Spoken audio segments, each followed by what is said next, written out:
Hey, what's up, YouTube? Welcome to Play It Painted Live simulcast. So we are doing two things. This is being simulcast both on Periscope, which is has been going for a few minutes while I'm setting up the YouTube side.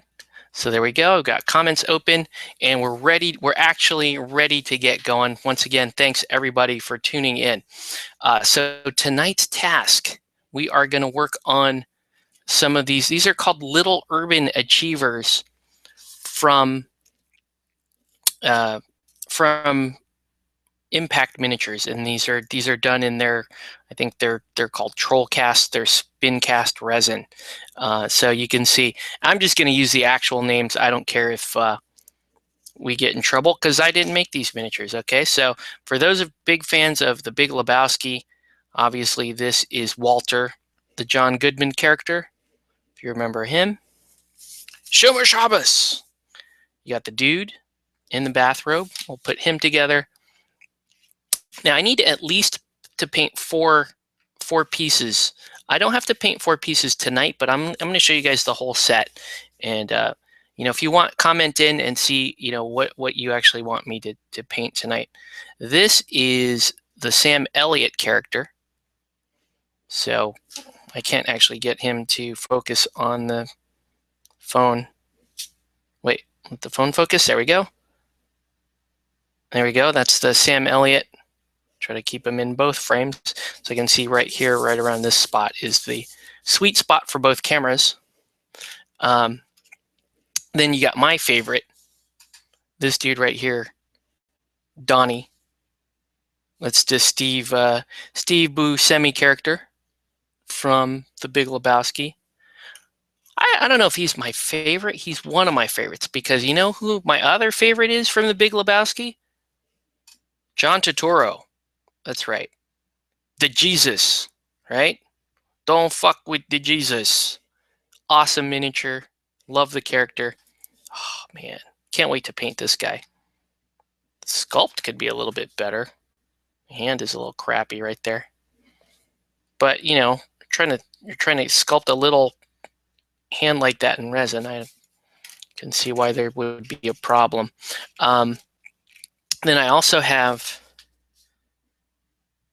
the Big Lebowski himself. If it's going to focus, come on. There we go.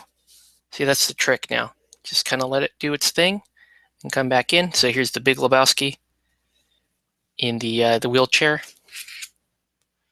And what else haven't I shown you?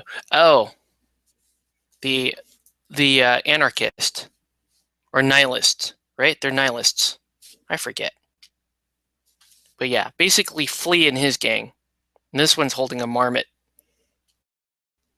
Pretty awesome. And then anybody else that I leave out? Okay, so I have a couple of doubles, so I may actually just paint. I may paint I forgot the Tara Reid. So this is the Tara Reid sculpt.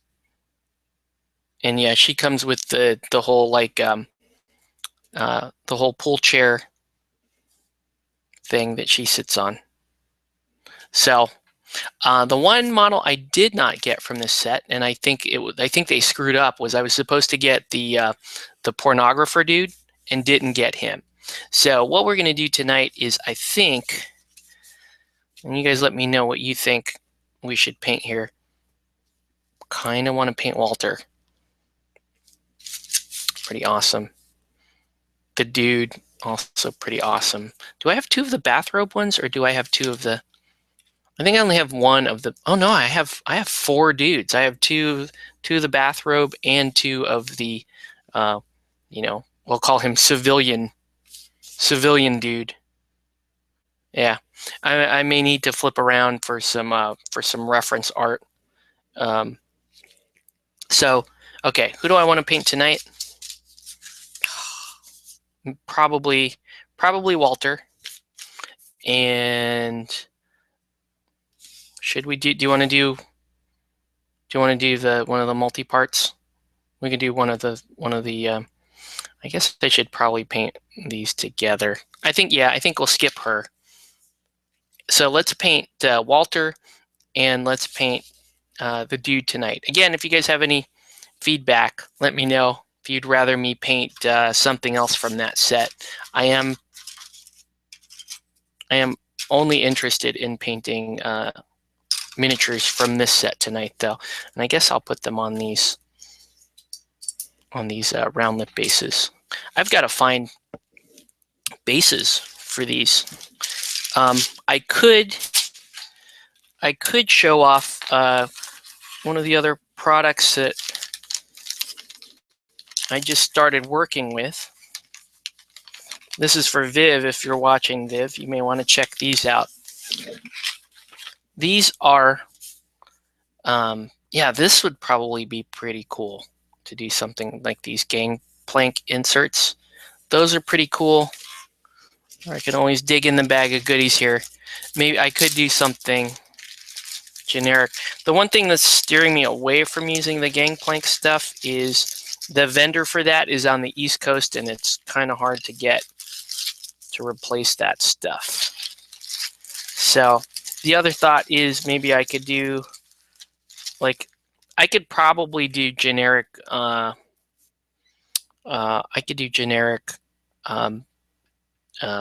cork bases again. That's not as cool, but I could do something like that. I don't think it's quite as appropriate, but that said, you know, this is the Big Lebowski, so I could have them on like chunks of road, or I could have them on, you know, probably, yeah, it would probably be like chunks of road that they'd be on. It's not the end of the world. I think, you know what? I think that's a little more, as cool as these are, I want to save these for something else. So I don't know. Again, if you guys have any thoughts, just let me know in the comments. Yeah, those are quite cool. I don't know. While we're debating that, let's just make the bases. We got to make if I'm going to do generic bases, I have to do it at the beginning. Otherwise, it's going to take too long to dry. It'll be a mess. You guys will be mad. We won't get anything done tonight. We don't want that, right? So I got to find, the next thing for me is I got to find my little sheet of cork to use. So I'm going to do this. Okay, so we're just going to use a little sheet of cork here. Need some school glue, and let's get to work here. Okay, gangplank would be cool, but I just don't have enough. It would look nice and clean though, but it's fine. That's fine. Let's just make a couple of these. Okay, so just smear a little glue in here and make sure I'm in frame for both cameras. It's kind of cool just simulcasting like this. These are really simple miniatures. It's so I don't expect we'll be doing very complicated painting tonight. Okay, and so I'm going to take this just with my hand,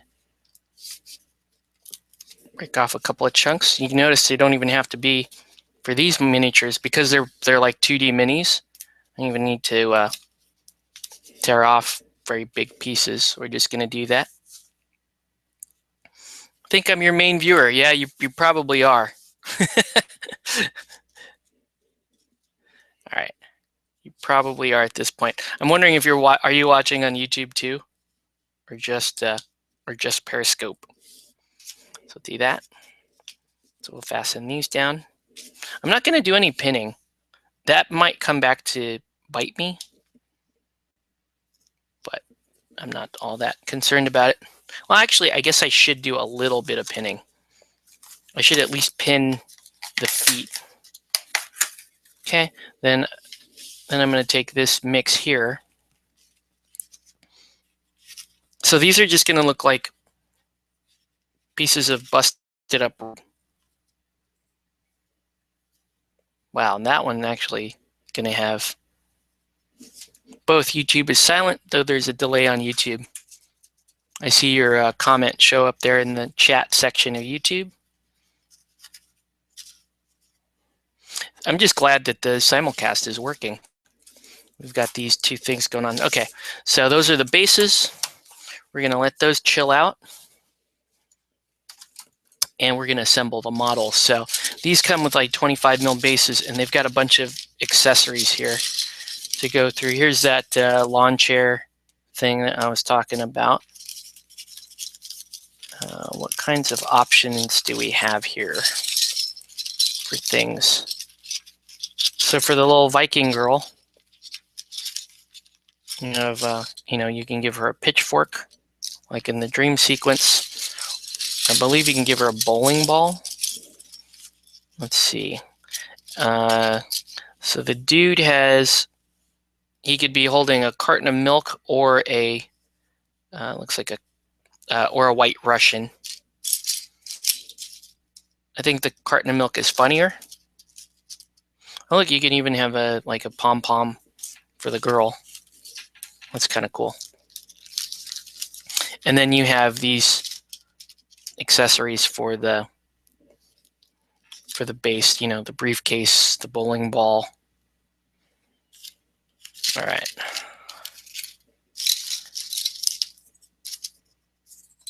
Well, that's weird. That's just an odd size in there. So we're going to put all this stuff back. Like wheels for the Big Lebowski wheelchair. All right. So once again, if you're just joining us, welcome to Play It Painted Live. Let us know what you're painting or what you should be painting. Tonight, we're going to be painting Impact miniatures. I think it's the first time I've actually painted anything from Impact on the live show. No, that's not true. I did paint something from Impact, I want to say like almost 3 years ago. I painted one of their weird like flying pig things. So this is Trollcast. This is their own like special resin mix. It holds detail pretty well. It's somewhat flexible. The one thing the one issue that you might have with this is that it's real shiny. So getting a primer to stick to it could be a problem. And then you can just break those pieces off and just kind of do a little bit of cleanup. There's not much cleanup to do on these, which is awesome. So here's the dude. The dude abides. And so the decision is going to be, should I actually put a pin in his foot and pin him down to the base? I'm leaning towards no, because if I don't like the bases and if I end up, changing the bases at some point. No, see, he's not sticking. All right. And let's get a file out. We got to do a little cleanup on Homeboy here. Man, the other window, my Google Plus window, should be right there. And there's already kind of holes in the feet. I guess it wouldn't be too bad to... Yeah, I'm going to have to put a pin in it. All right, let's do it. And then we'll clip Walter. Whoa. So Dude and Walter are getting painted tonight. There's a couple of games. There's 3 games I have in mind for using these. 2 of them are Osprey games. And then, I'm going to use them probably for A Fistful of Kung Fu, because that's interesting. And then I will, Fistful of Kung Fu, In Her Majesty's Name is probably another system I'll use this for. Oh, I need that. And then finally, I plan on I plan on sneezing, and then I plan on actually using these for a board game. And I have a couple potential board games in mind. They're both kind of obscure games, and I'm going to be using these as replacement meeples. In other words, these are going to be like the fanciest meeples that these two board games would ever possibly encounter. Wow, I can't even get the... See, that's the problem with this Trollcast stuff, is you may not even get the super glue to really grab. It's just it's so slick. You have to be careful with it. So I'm just going to hold that there for about 20 seconds. Okay. Dude he's got to have his milk. I like the, I'm holding a beverage, dude, with his White Russian. In this case, he's got the milk that he needs to enjoy his White Russian. Thanks for that, because it's untight. All right. So, yeah, I'm going to just use these broken bases, and I'm going to make them street bases. So the games I'm talking about using them for would be, well, one of the games is called Onitama. This is a Japanese perfect information chess game. It takes about 5 minutes. It's still not out in the US yet. But I wanted to use, I want to use Dude as one of the king pieces in that game.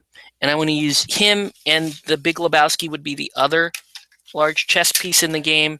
And then obviously the other characters would fall in line as sort of the pawns. So that's one option.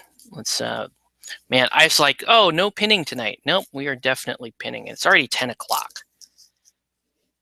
So I really did just kind of waste time there, and I apologize for that. So there we go. That.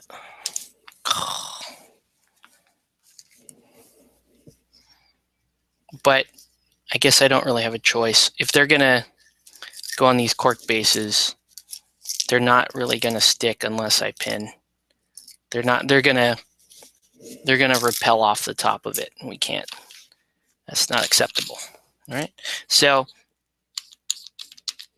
let's go ahead and do our pinning. Just like we were dealing, just as if we were dealing with a metal miniature. Okay, so we're going to go like this, and just barely, because I don't want to drill through his sandal.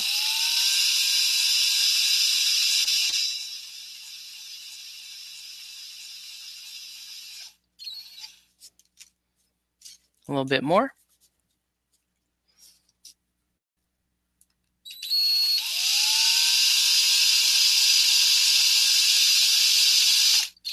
Okay, that's good enough.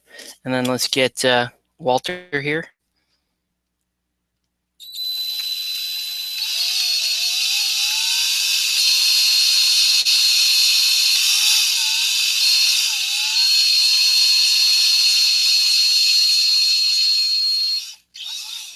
Okay, that's all we really need.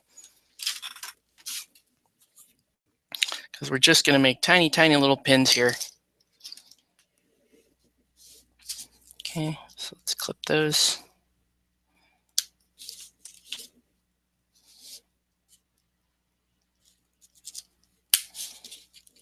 There we go, 2 little pins. And we're going to glue. Okay, so since we're at a late start, I'm going to get right into it. And this is going to be kind of this isn't so much of a ramble on my part, so much as it is just a kind of an open question. So I really am going to appreciate you guys kind of chiming in with your own experiences, your own input here. Okay, and let me explain where I'm going. So tonight I'm painting these little urban achievers, right? This is from a Kickstarter that I backed about a year ago. And just now getting around to building and painting up the first of these. This is a Kickstarter from Impact, and Impact they put out a good quality product for the price, and unlike most miniature Kickstarters, these guys deliver on time. And in fact, I can only think of like one or two other Kickstarters on the miniature side of things that actually delivered on time, or maybe even a little bit earlier. So most Kickstarter, so that said, this is a good Kickstarter. I have no complaints about the product or anything like that. And yet it's taken me until this time to really start to put them together and paint them. And I'm no, that's not typical for me. When I get Kickstarters in, I usually get at and paint them real quick. You guys recall when Relic Knights came through, and I painted up a bunch of Relic Knights. Wrath of Kings is here. I painted up 2 armies for Wrath of Kings. Robotech showed up. I painted Robotech. So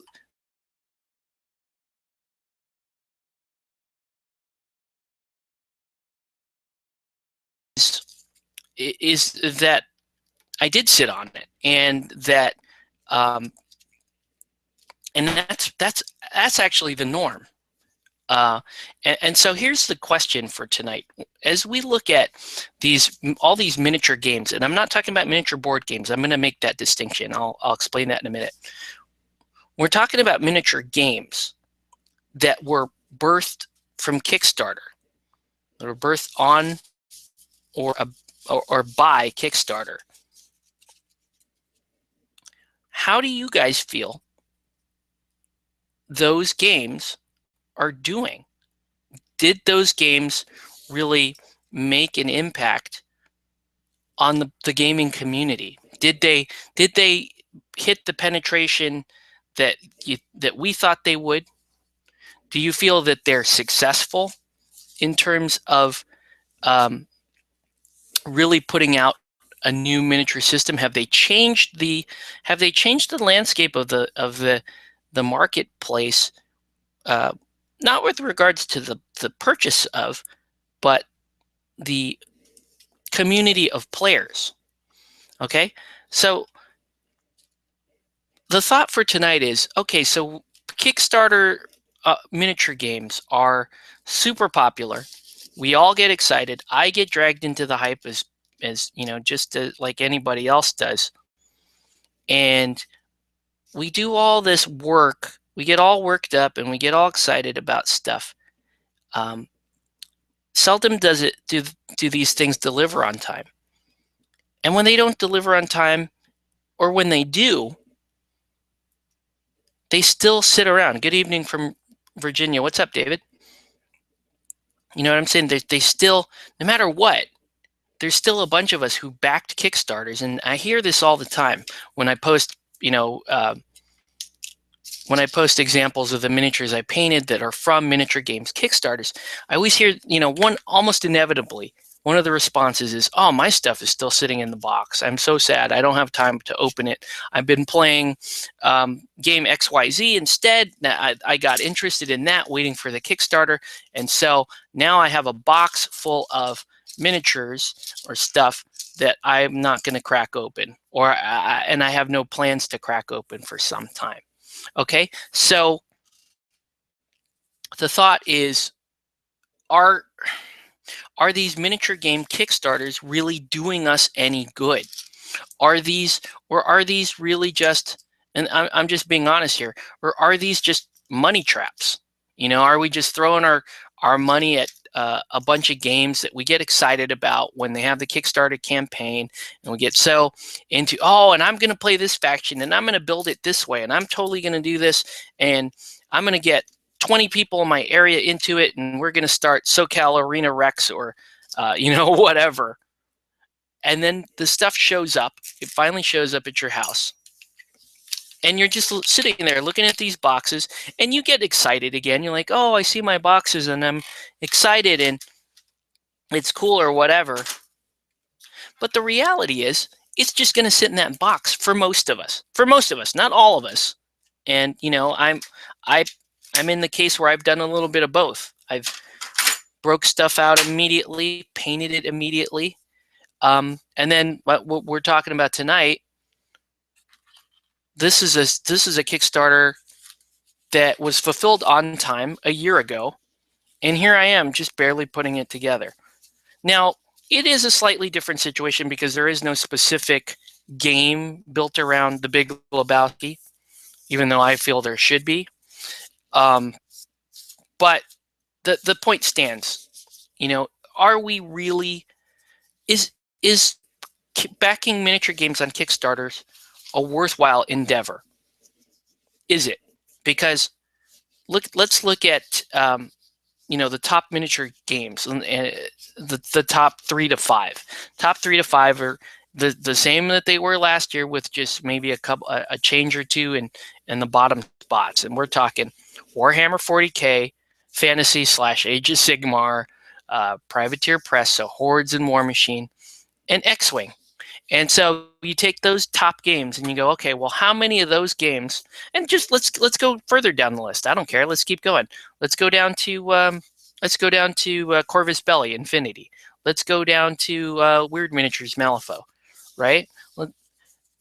You get to that point and you're like, okay, how many of these games how many of those games were birthed on Kickstarter?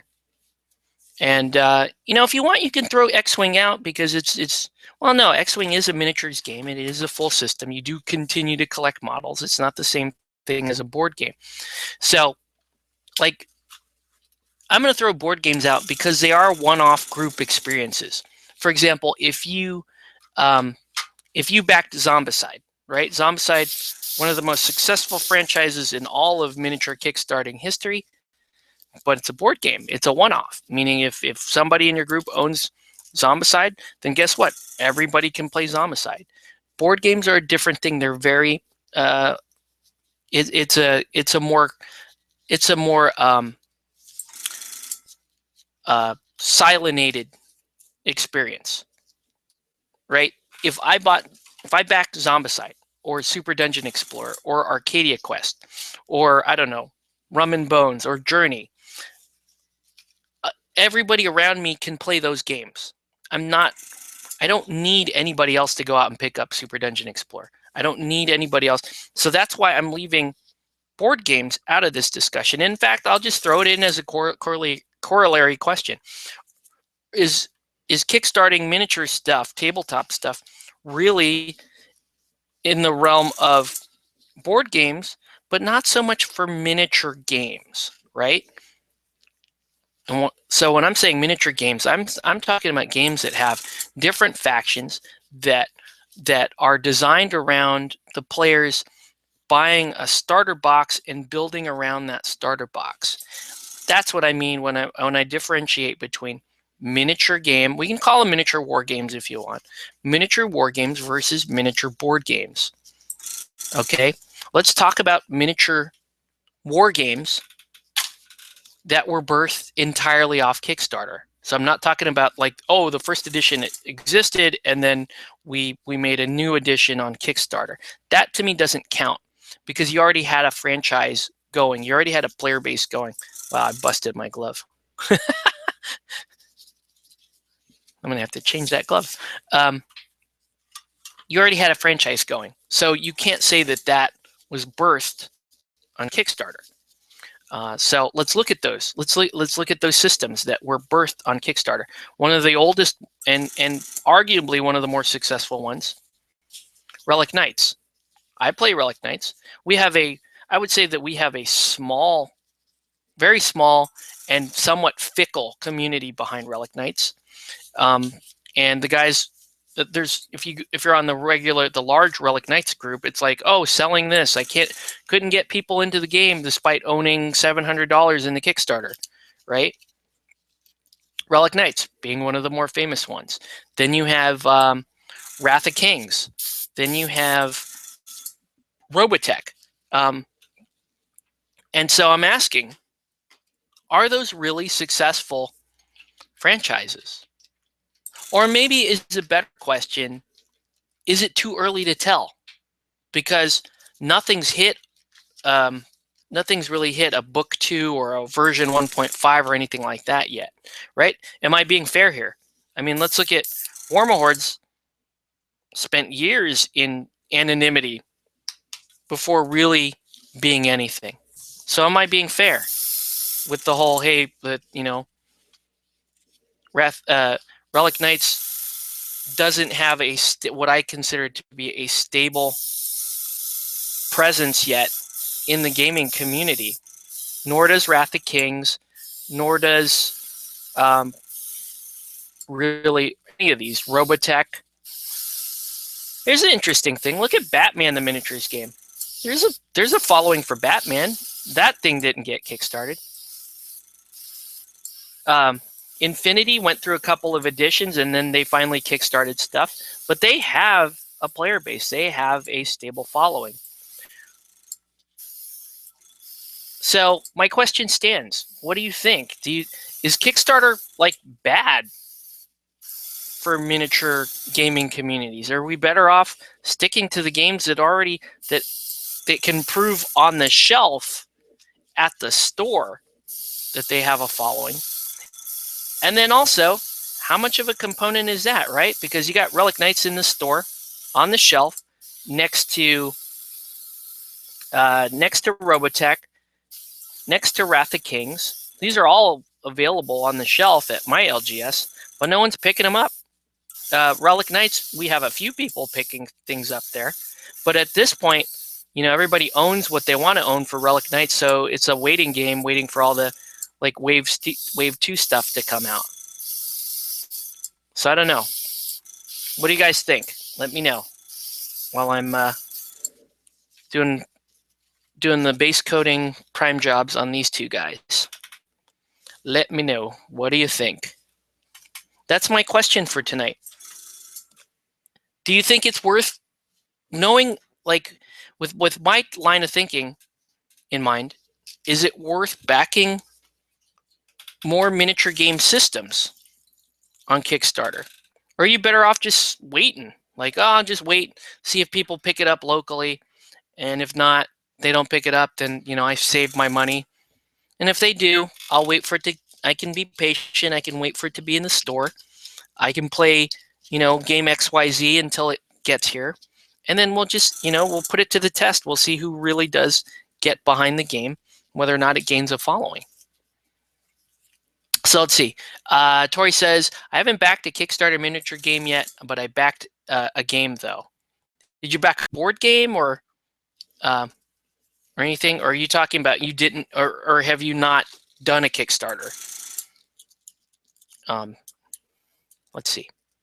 So, yeah, I mean, that's really where my question is, because you see these new miniature games showing up all the time on Kickstarter, and you're like, okay, well, that might be kind of cool, but now you've got it, from Relic Knights and from Wrath of Kings and all that stuff.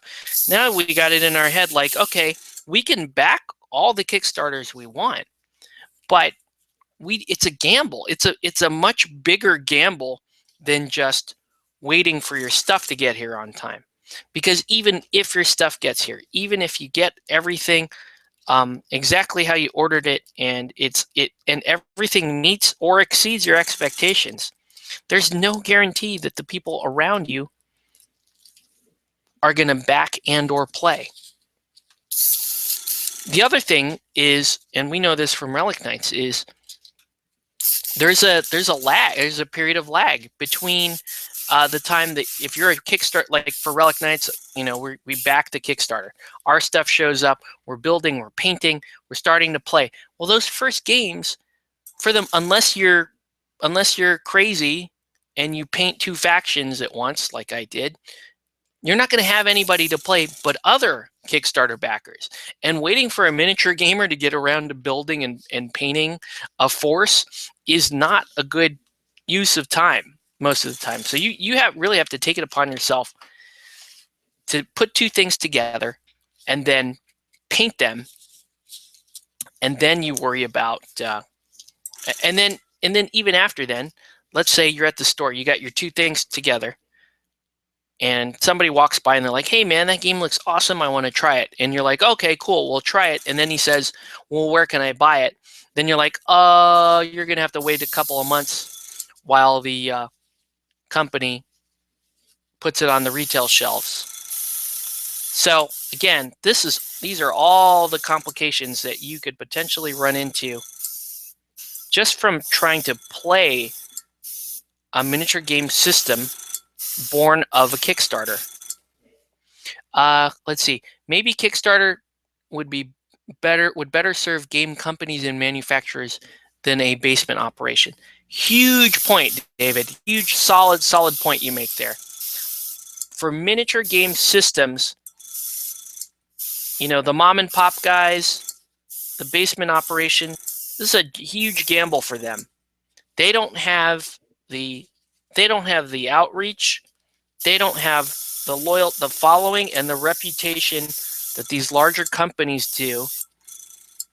And so it's a huge risk. Huge risk. I know some guys that are trying to put out miniature game systems just on their own. And that's a huge risk, man. That's not, oh man. This did not quite come out the way I wanted it to. Another drop in there. But yeah, I agree. It's much harder for the little guy. And miniature game Kickstarters, I mean, I've seen, like, look at Eldorado Inferno. As much as I love Eldorado, I didn't back that Kickstarter, but I've heard nothing but like horror stories from people who backed that Kickstarter, waited for their stuff, found it on a shelf somewhere while they're waiting, and the issues with the French cards and all this other stuff. So, like, again, let's just be real here. Is it really worth it? That's all I'm asking tonight. Ultimately, is it really worth it for a miniature game? For a board game, I argue that getting in on a Kickstarter for a board game is a fantastic idea. Super Dungeon Explorer. We'll see how Ninja All Stars goes. I went pretty big on that one, but SDE was a huge boon. Oh wow, Walter's foot's hovering off the ground. I'm gonna have to fix that. It was a huge boon for Super Dungeon Explorer because it already had a following, but the first one, to my point, the first SDE didn't have a following, but there was so much buzz around it, and when that thing showed up, when those started to show up, that actually did really well. And board game Kickstarters are awesome because the companies, like, they're gonna make a good chunk of change coming in, and then the rest of the time is just stocking a relatively static line of products on the shelf, and from there it's just gravy. SDE and Zombicide were two of the biggest Kickstarter successes for games. So that's why I'm saying board games, I think, is probably a much safer bet. So in terms of your risk, the riskiest one would be mom and pop, solo guy putting out a miniature war game. Then more risky would be, then less risky would be an established company putting out a miniatures war game. And then less risky than that and somewhat safe is going to be a board game. Let's see, I backed a dice game called Geek Dice, which is rock, paper, scissors, lizard, Spock. You have to pay to play that game? I thought you can do that for free. Anyway, that's cool. But yeah, see, those one-off games, you're fine there, though. That's a fairly safe bet. I'm just wondering at this point, like, is it a safe bet to do that for, oh shoot, I totally forgot to, is it a safe bet to do that for, the next Eldorado? Is it a safe bet to do that for the next I don't know, the next Age of Sigmar. Take your pick. Oh, shoot. Wow. I messed that up big time.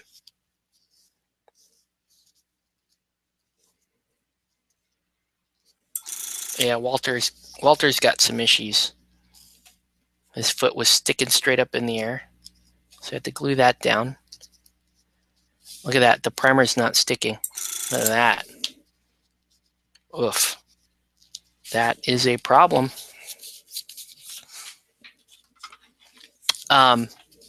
So yeah, that's kind of the heart of the talk tonight. So let me know what you guys think. I mean, that was a really good thought, David, that really Kickstarters might just be better for established companies. And I would throw in board games. Kickstarter board games do really well. I may not be able to paint Walter tonight. He's got a lot of issues that must be attended to.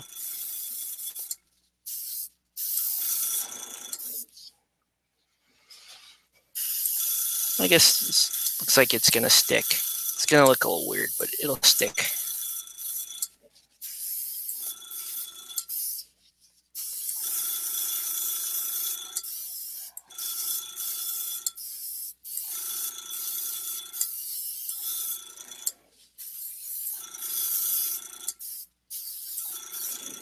All right, so I'm not doing like fancy lighting or anything like that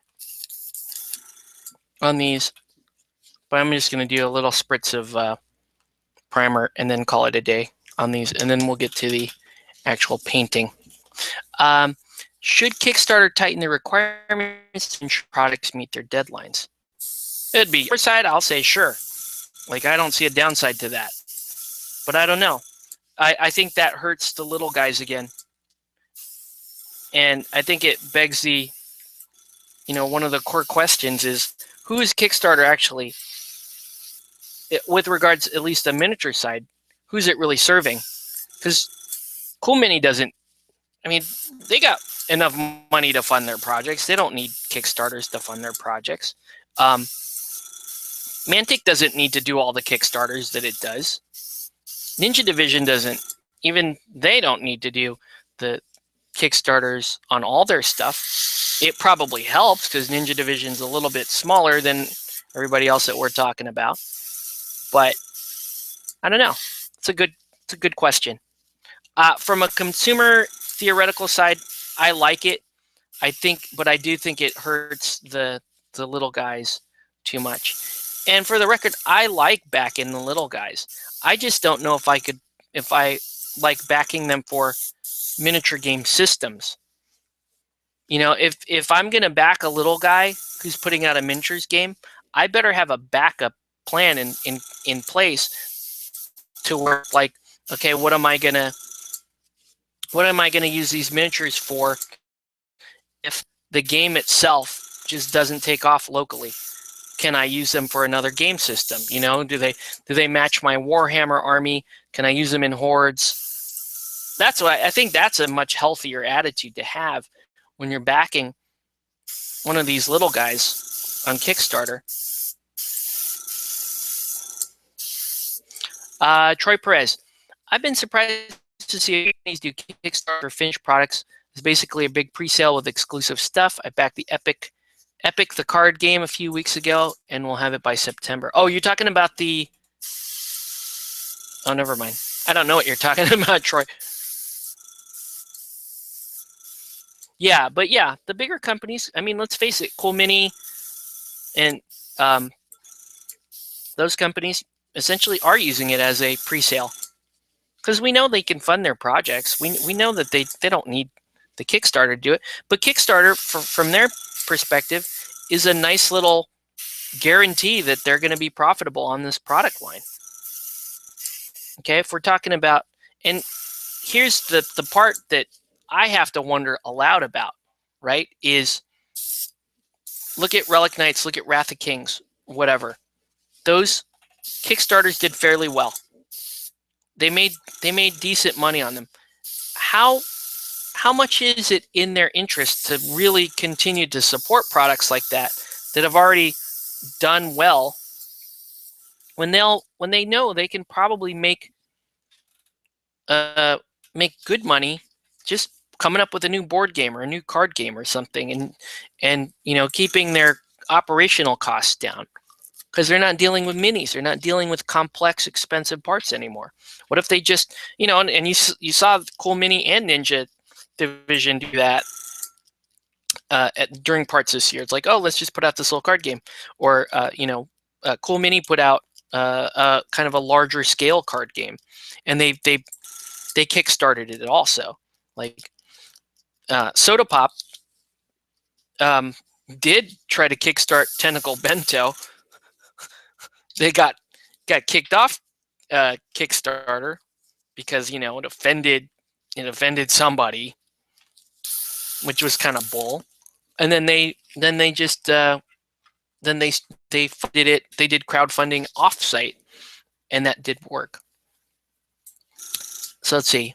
I think it's all about the buzz and hype of the public interest. Smaller guys might need Kickstarter to get resources going. Right. And I agree with you there, Tori. And I think it's awesome from a let's sell my product standpoint. From our standpoint, from the player standpoint, I'm not talking about collectors, I'm talking about players. From a player standpoint, is it really worth it? If I'm going to back whatever game, and it's designed to be a miniatures game that's supposed to be a year from now, it's supposed to have a book 2 or a book 3 or a new expansion. Is it really worth it backing them at the Kickstarter level? Because I think it's a gamble. I think unless you really like the miniatures and you have an alternate plan for what you want to use those miniatures for, it's a gamble. You got to consider that. It's not, not everybody's going to play Wrath of Kings. So you can use Wrath of Kings for Confrontation, or you can use it for Frostgrave. By the way, that's a game that's huge right now. Frostgrave has got a lot of buzz behind it. It has the official miniatures for Frostgrave are made by North Star Miniatures, and that guy Nick doesn't do Kickstarters. He does what's called a Nickstarter, which is kind of cool. It's it's just kind of an offsite, almost a pre-order type system.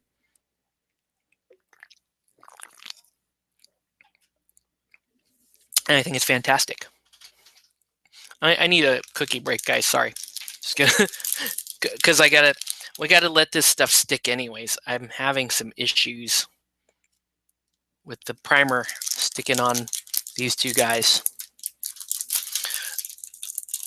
It's a card game by the people who did Star Realms. Yeah, having some problems with this troll cast resin.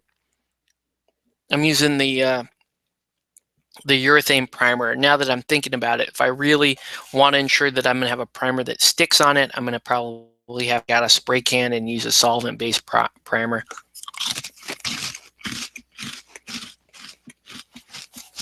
You also really have to wash this stuff to get it to the Jesus. Don't fuck with the Jesus. Yeah.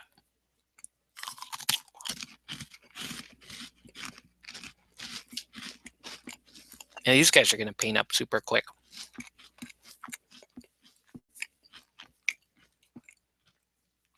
In fact, just to be sure that I don't screw them up, I'm going to mount them instead of my normal MO of handling the model.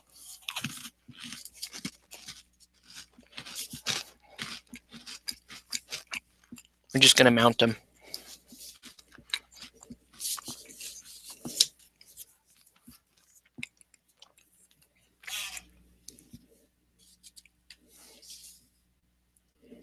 I like the dude is so awesome.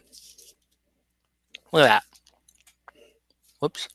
It's off the YouTube site. Look at that. That's awesome. All right.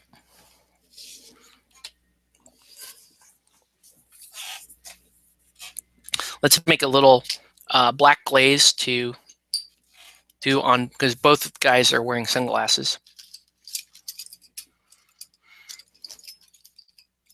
And let's get this paint on it. Let's paint these up. These will be fun. Whoa.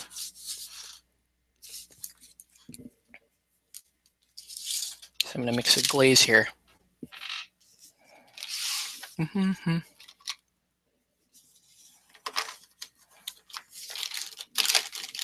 Let me ask you guys this. Are you guys burned out on Kickstarters? I would have to go back through my Kickstarter history and see exactly how many Kickstarters I've backed. I would say safely I'm in at about a dozen or so things that I've backed on Kickstarter. I've had a wide range of experiences. I would say it's probably, for me, it's been about 50-50, good experience or bad experience. When I've had a good experience with Kickstarter, it's been so amazing. It's been so great when I've had good experience with Kickstarters. For example, Table War Frontline Gaming. If I like their product, I am going to back the shit out of those products because those guys deliver. They're world-class guys. They do Las Vegas Open. Those guys really got their shit together, and they make good products. They make really good products. So that's somebody, like, if they put their name on a Kickstarter, I know I'm working with quality. These guys here, Impact Miniatures, also pretty good. Pretty good in terms of their quality, their ability to meet their deadlines, to make good on their promises. So I would also give them a high rating. There are companies I would give a low rating to. If you want Soda Pop Miniatures, I would say when they've handled the Kickstarters themselves, they've been really good. Like I would say they're right up there with Frontline and with Impact. So those are good. When Cool Mini was terrible when they started, but let's be fair here. Cool Mini they were really the innovators behind the crowdfunded miniatures game. So Relic Knights was a learning experience for everybody involved, not just Cool Mini, not just Soda Pop. For us too, for the consumers, like that was a wake up thing for us.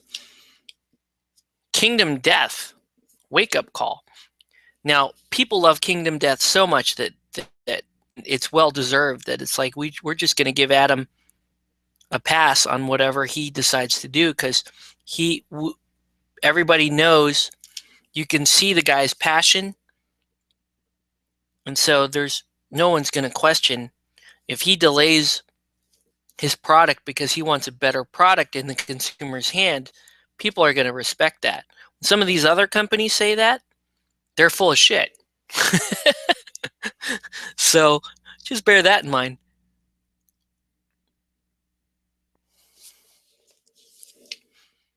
All right. Geek Chic got another Kickstarter. Geek Chic is awesome. The nature of what they make, their product, means that there's going to be lots and lots of delays. But, what are you going to do? Oh, the dude is so awesome. Man, I love the dude. He's just great. Actually, wish I had a little bit more of a richer black. They go on the sunglasses. I'm holding a beverage, dude. Tim. All right. Let's get to skin. We're just rip roaring along, man. We're just rambling and painting up. Oh, I'll show you. Let's talk about since that's the topic for tonight. let's talk about what I'm going to use these for. Since Onitama doesn't seem like it's going to be hitting our shores anytime soon. Oh, shoot. Actually need that. I need to do that wash in a bunch more places before I can do skin. Yeah, since Onitama isn't making it to our shore here anytime soon, I picked up a game yesterday at our LGS, a tiny little obscure game called Thugs. Okay, Thugs it looks for you guys that are familiar with the game Suro, which is like it's a tile placement game and you fly your dragons around and you try not to get killed and you try to get your opponents killed. Thugs is like Suro, but a much more complicated version. And instead of dragons, you have basically people trying to escape town, and you lay down sections of street, and the street can have hazards. It can have thugs that will fight your guys and do damage to them. It will have medics that heal your guys. So it's a more complicated version of Suro. It's supposed to play in about 15 to 30 minutes, 2 to 4 player game. And so I'll be honest with you, when I saw that game, I thought of this movie called Quick Change. Okay, Quick Change was a movie done in the 80s. It had Bill Murray as the main character. It had Jason Robards. It had Randy Quaid, and it had Gina Davis. So let me know in the comments if you've heard of this movie, Quick Change. It's an older movie. One of my wife and my favorite favorite movies. Okay, and so the basic of the premise of Quick Change is you have these 3 people that figured out a really cool way to rob a bank and escape the bank, and they've now escaped the bank. And the goal of the 3 people is to get out of the town and make it to their flight. They're flying to South America or something like that, right? So all they have to do is make it across town and get out. And that's and not get caught by the cops, not end up getting killed, that kind of stuff. And that's the kind of comedy, the weird, absurd, urban humor that my wife and I really enjoy. And so I saw that game and I'm like, oh, we're totally going to play that game. But then I cracked open the box, and yeah, I got it for 60% off. And it's an older game, 2007, I believe. And the components sucked. I opened it up. The components were terrible. And I was like, okay, what can I do? I want to make this more fun. I want to make it more thematic. Obviously, I'm a big fan of really, really nice painted pieces instead of using meeples or pawns. And so I'm like, hey, I have these little urban achiever models. That's what these were called, little urban achievers from Impact that I haven't touched. And what's his name? Idic Beer Nick has a Get It Painted challenge. So this set is perfect for that. So I'm killing 2 birds with 1 stone. This is part of a Get It Painted challenge, and it's going to be used for at least that board game. Also, this can be used for In Her Majesty's Name. So I can have a crew, essentially, the dude's crew. And I could develop stats for all these characters. And then, and I could also use it for a game called A Fistful of Kung Fu, which is a movie-based game, and you reenact action scenes from a movie. So what I'm saying is lots of opportunities with these models. I guess if I really wanted to, for funsies, I could make a Frostgrave gang out of these guys. That would be pretty funny. Or a Blood Bowl team. You could do a Blood Bowl team out of these miniatures. Also funny. But yeah, so I'm looking forward to sitting down and playing some thugs. And I'm not even going to tell my wife that the game is called Thugs. I'm going to say it's called Quick Change.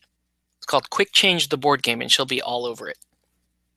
Actually, just kidding. She probably won't ever play this with me. I'll probably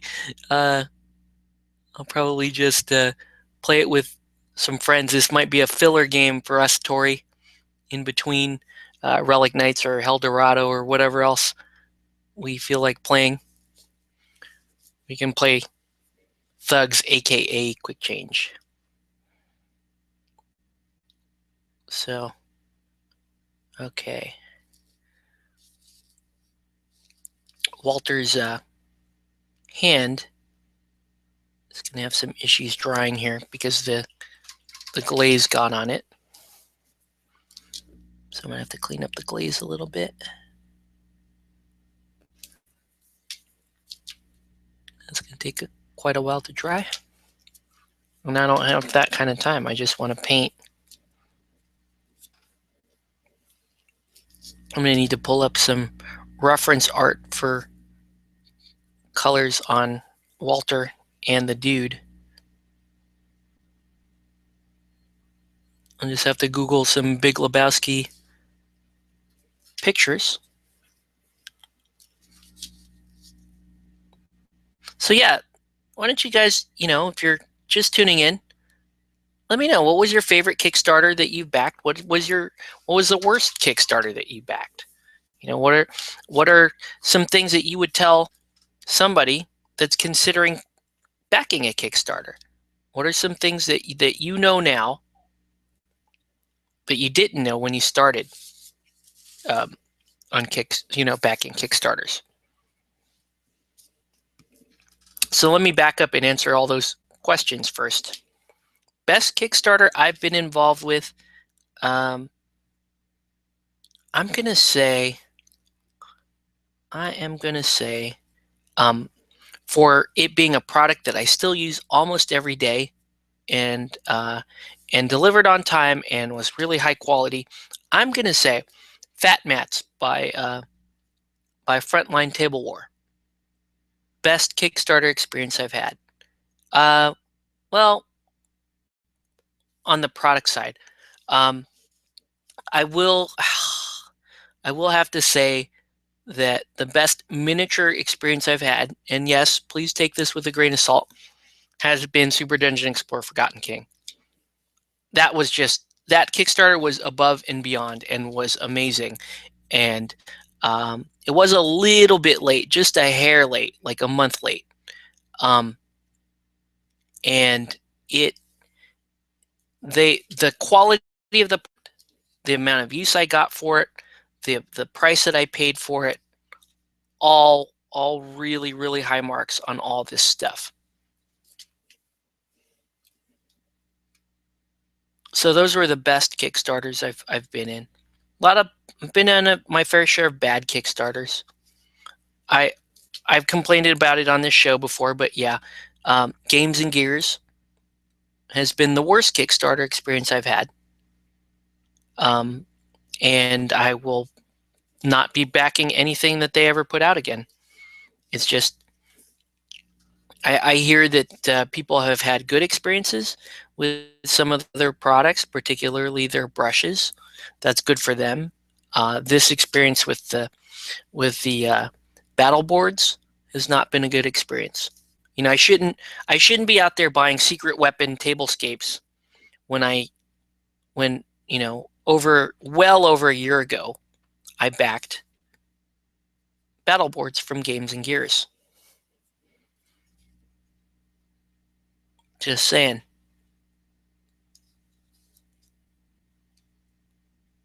Trying to think of. And then, I've had some experiences in between. Arena Rex put out a really good product that I still use and quite a bit, and I'm very happy to play. But their Kickstarter had some issues. Wrath of Kings had some delay issues, but overall I was pretty happy with the with the level of quality on that product. So having a drying issue. This, again, this Trollcast stuff is weird. Let's let that dry. I'm going to Google some pictures of the dude. And I'm going to, let's see. Lord Draconian, hello, just thought I would come in and say hi. Hey, what's up, man? Games and Gears was worse than Through the Breach. Oh, man, Troy, nice troll. Actually, you know what, Troy? I'm going to say, yeah. I'm going to say it was worse than Through the Breach. The thing that made Through the Breach so horrifying for me was the fact that we knew that they were working on Through the Breach and that they delayed Through the Breach because we knew they were working on M2E. We knew they were working on Evil Baby Orphanage, or what was the other one? Jetpack Unicorn. Those games were just, oh my gosh. So that's what pissed me off about Through the Breach. And in fact, Games and Gears did the same thing. They were like, oh, here's our battle boards. And as soon as I backed their battle boards, it's like, oh, here, buy some resin terrain for me. Oh, here, buy some brushes off me. Buy this cottage. Buy the cottage. Buy the cottage. You know, that's the issue. Oh, it's touching up Legolas. Cool. I want to see some of your work, man. I want to see that Legolas. It'd be cool. By the way, since you're just tuning in, here's what we're painting tonight. We're painting the dude. We're painting the dude, and we're painting Walter. So that's what we got going on. I'm going to flip over. I'm going to skip chat here for just a minute because I have to Google some images of the Big Lebowski.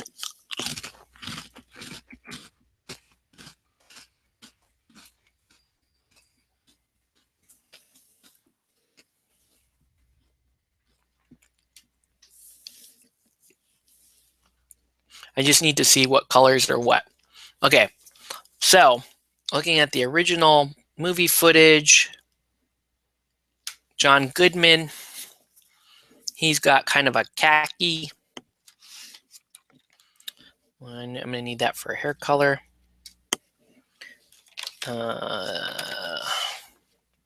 He's wearing kind of a khaki vest and looks like a blue-gray striped thing.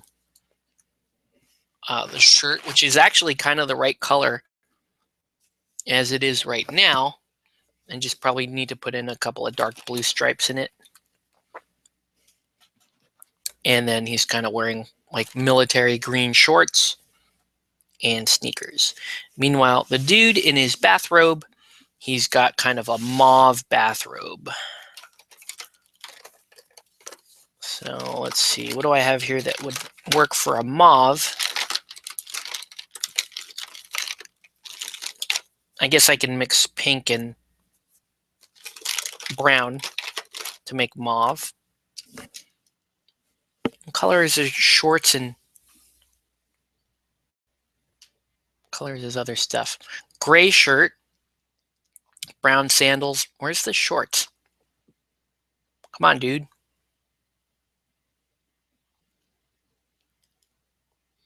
And then like kind of an Iraqi sand there. Okay. And what else do I need? Let's get all of our colors out right now. I need a regular blue to use for the shorts. Okay, looking pretty good. Oh, and I want a deep yellow because I want it to look like they're on asphalt. Okay, cool. Thanks for bearing with. Let's get back to the show. Let's see. Sweet. I will send you pictures of my stuff on Facebook. Just have to take a few pictures. Yeah, cool. I really appreciate it, man. I'm interested in seeing what your stuff looks like. I know I'm getting some messages here, but I cannot stop my I won't be able to stop my Periscope feed while I can't check my, well, can you? No, I tried this before. You can't. It kills the feed. Okay, so for you guys on Periscope, I really apologize. This might be my wife. She might need something. So I'm going to abort this feed for now just so I can check a message. But I promise we'll be right back. So let's stop that. So stay tuned for part 2. Okay. No, that wasn't even, see? Oh, I hate that. Let's rock it. Let's do another one.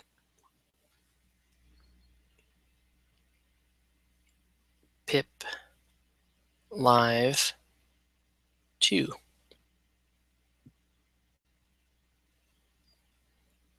Okay. All right, so we're back. See, that was quick. And I need basic skin tone.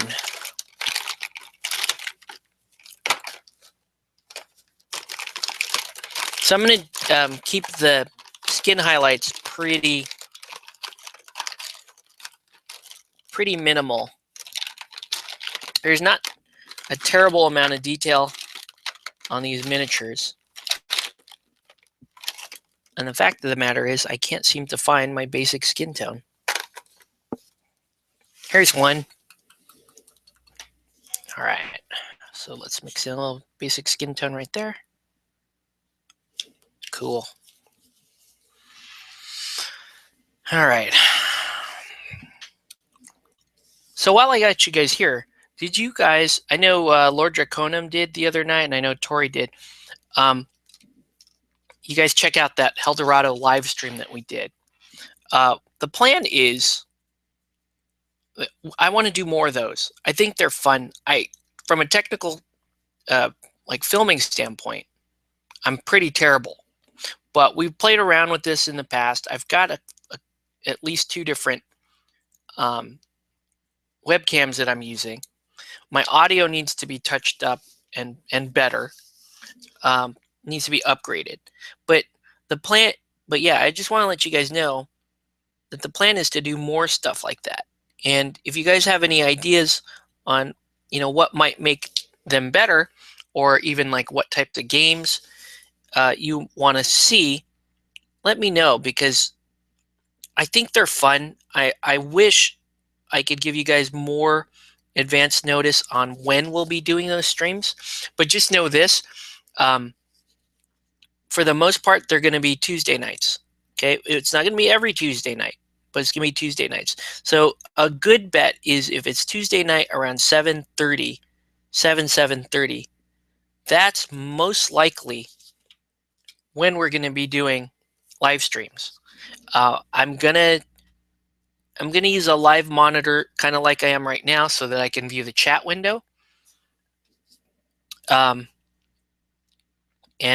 So I just want to let you guys know that's one of the things I'm planning on doing. So on a local scale, I will probably be scaling back my con presence, but I will probably make up for at least some of that with a little more channel content. And I've got lots of stuff in the can that just needs to be edited. I may actually have to take off a night or 2 from painting, which I hate. I hate doing that, by the way, just to make put up a couple of videos. All right, let's see. Drake, the miniature game is my worst Kickstarter ever. Damn Canadians took my money and ran. The website doesn't even work anymore. Yeah, oh man, I heard really bad stuff about Drake, that Kickstarter. That dude on the Kickstarter video did look suspect to me. So I'm not saying I saw it coming, but I was shown that Kickstarter from a few people that knew that I was like, the buy it now button guy. They're like, dude, are you gonna back this? And I was like, I don't know. I don't know that I like what I'm seeing there.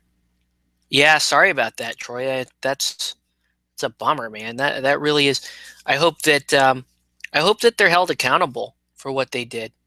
Corey was telling me his experience with Drake too, and wasn't good. I also steered clear of the Mega Man board game because of all the controversy around that as well. Okay, I have pictures of Arrow and Huntress. Sent Huntress over. Oh, you pay. I need a Huntress. Okay. Oh man. So here's the issue. I was talking with Lord Draconum this morning on Facebook about the Batman miniatures game, and I get asked this about at least once a month. Hey, are you guys gonna look at Batman? Are you guys interested in Batman? And I'm like, I'm interested in painting Batman. I don't know how interested I am in playing the game, and I still haven't played a game of it. You guys might have noticed from the Facebook or whatever, Instagram or whatever, that I did paint some Batman last week. I painted a Ra's al Ghul crew, basically the Liam Neeson crew, and I painted Batgirl. And while I was not happy with how Knight does their castings, I think they could stand to improve there. Especially, I'm used to Cypher, I'm used to Corvus Belli, I'm used to companies that are, I would say, are quite a bit better at the casting side of things. Not necessarily sculpting, but casting. The Knight sculpts are really good. Whoever's casting and cutting the parts, oof. Like, let's just say it now, right? I put together 3 ninjas. You do not need separate heads for 3 ninjas. It's a round piece with a slit in it, okay? You don't need a separate, there is no option. It's great that I can turn the head whatever direction I want, but not absolutely necessary, just saying. They did not need to partition the models the way they did, in my opinion, and that opinion isn't from somebody that's done any casting, but it's from somebody that's seen lots and lots of casting and put stuff together. Just did not seem logical. It seemed a lot like, the Malifaux plastics when they first came out, how many pieces they were in, or Robotech. How many pieces did all the Veritech fighters and all that stuff come in? That was ridiculous, right? And now, so we're talking metal miniatures from Knight, and I'm having to clean mold lines. I'm having to putty gaps and all that stuff, and I'm like, man, I felt so spoiled working with Cypher stuff, because yeah, you do a little bit of cleanup, and there's some, Cypher has some not great sculpts that need to be fixed, aka Cordelia's dress, but the quality of their sculpts and how they put stuff together was just so much better than Knight. So that's like one of my main complaints about the Batman game is Knight models should really look at how they do their casting. That said, though, I put the crews together and I'm like, oh man, the Batgirl looks so cool and the ninjas look cool, and I want to paint more of this stuff. And I had Black Canary and Talia in my hands during Saugust. I was like, I should just buy them, but they're so expensive. And I talked myself out of it. Now I'm kicking myself that I didn't pick those up. And I knew I would kick myself for not picking those up. But, that's what you get. Okay. Let's see. I think people are working on suing them. Whoa, I'm just glad I didn't go all in with Drake. I invested a little money with some friends, not a big loss, but very annoying. Yeah, you just don't like being taken. It's not even about money. It's about having your hopes dashed and just being lied to. Money's a big deal, but at the same time, it's so frustrating. All right. That is what is kind of a pain in the butt for Knight models. So yeah, you agree that the sculpts are good. The casting needs improvement. Wow, are you even going to see these stripes? Wonder. I mean, it's a really faded shirt on the on the photo. So you might not even, we're not even going to see these stripes. Yeah.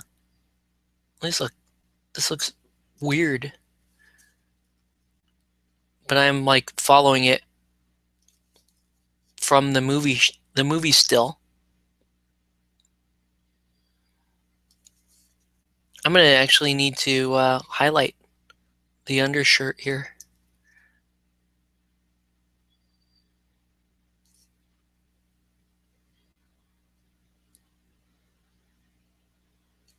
Oops.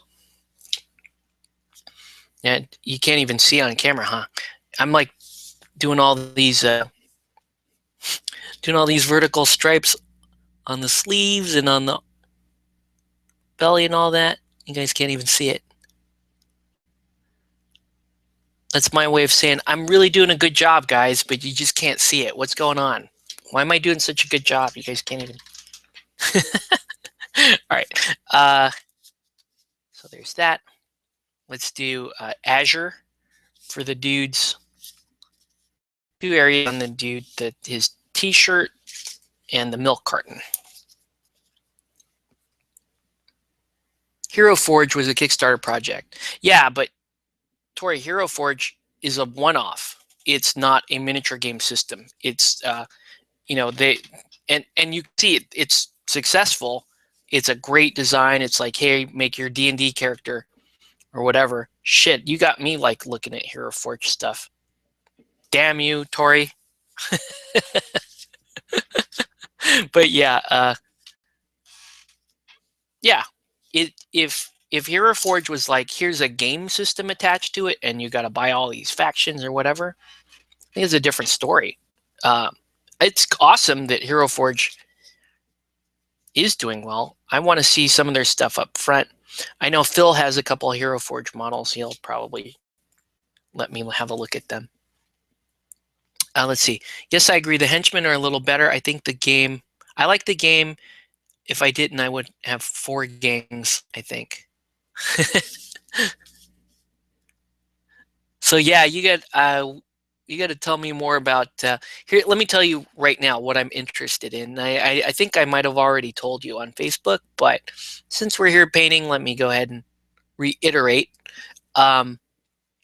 So I'm looking at Ra's al Ghul, which was just kind of a consequence of me picking something on the spot that I was going to paint.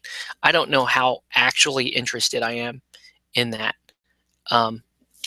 But yeah, so I'm probably not going to do much with them, but I really am interested in Birds of Prey. I was on Miniature Market today while we were talking, looking at stuff, and I'm like, oh man, League of Shadow, there's some cool League of Shadows stuff on there, but the Company of Owls, that caught my eye. Company of Owls looked really cool. So I don't know. I maybe I'm a bad person. I don't know.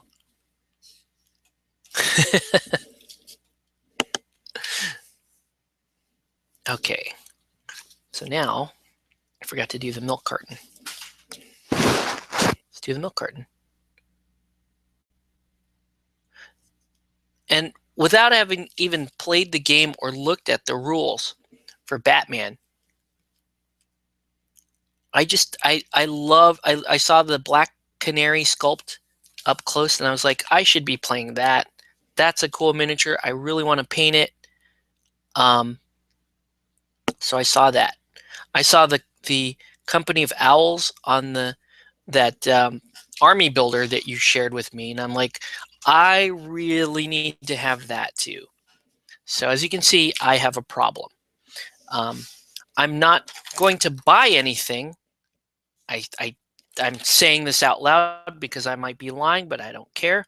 I'm not going to buy anything, at least until after I've tried a game. So we'll see. Another really annoying Kickstarter was Incredible Expeditions. I made the mistake of got the deluxe version. Game has been done for about a year, but deluxe boxes are waiting on foil cards. Oof. Doesn't that suck when you you go big on a Kickstarter and you're like penalized for it because they can't fulfill all their stretch goals or their advanced goals. That sucks. All right. So let's highlight that. Let's see. The Batmans are really themed. Oh, let's see. I skipped one. League of Shadows is okay. Court of Owls, you mean? Yes. With everything, they can make a 350 rep. I believe Joker is rather beginner friendly. I don't care. I actually kind of pick the weird shit out the gate. When I pick weird playstyles out the gate, knowing, yeah, okay, whatever. I'll lose early games trying to figure it out, but I'm cool with that. I always end up doing stuff like that, Saga, I picked Franks, which is a playstyle that people are still trying to figure out what Franks, how to exactly play the Franks. One of my first Malifaux crews was Colette, which was like one of the most complex crews in the old V1 V1.5. So yeah, Court of Owls, they just look so cool. And yeah, you buy it looks like what do? You just buy the starter set and then you buy the butcher. And is that all the models? Is that 350 rep right there for Court of Owls? Wondering. It just looked cool. I was like, wow, I want that. I want that. Let me give a little highlight on the sunglasses. Weep. Weep. All right.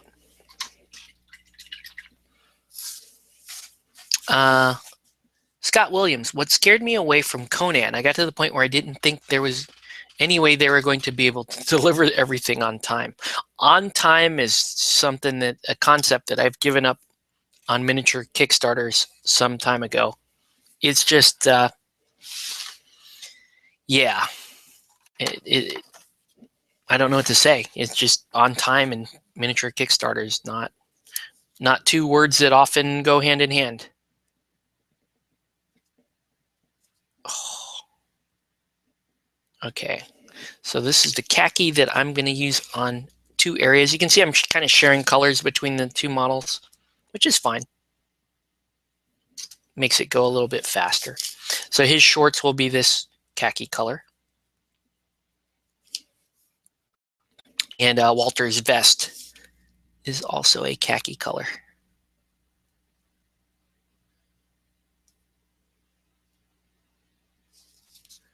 There's really not much to painting the dude.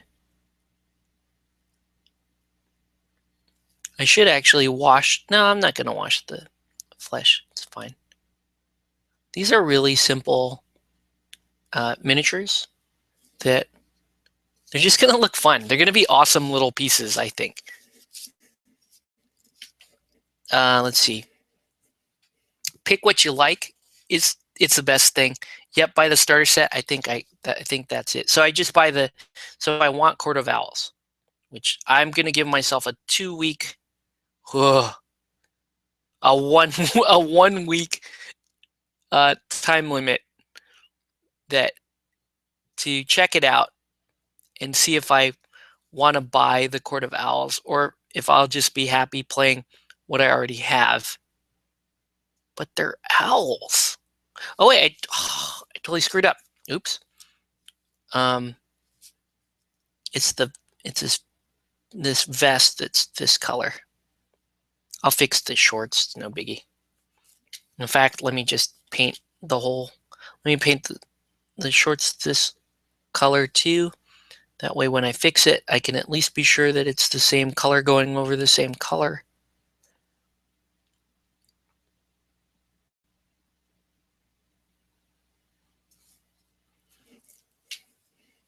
Okay, I was off by 50 rep. You could make a 299 rep and 100 cost, so that would give you a lot of cash to put into your henchmen.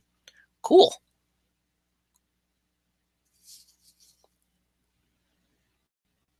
The Court of Owls models look so cool. I just like lost my mind. Like that is what I want to paint. I want to paint like the iconic stuff too, though. Like I want to paint a Joker and at least one Batman, but I don't want to keep any of that stuff. It's the Infinity thing all over again. There's lots and lots of Infinity that I want to paint. I just don't want to own any of it. Not any. I mean, I don't want to own most of it. I want to paint most of it. So being a commission painter in this instance is a really cool thing because then I get to experience the line because people pay me to paint their Infinity, but I don't have the burden of spending money and then trying to find suitable storage for it and all that other stuff. Oh, you know what, while I'm here. So I'm just going to derive a bunch of colors off of this khaki. And so we'll give him his sneakers. What color are Walter's sneakers? I don't remember.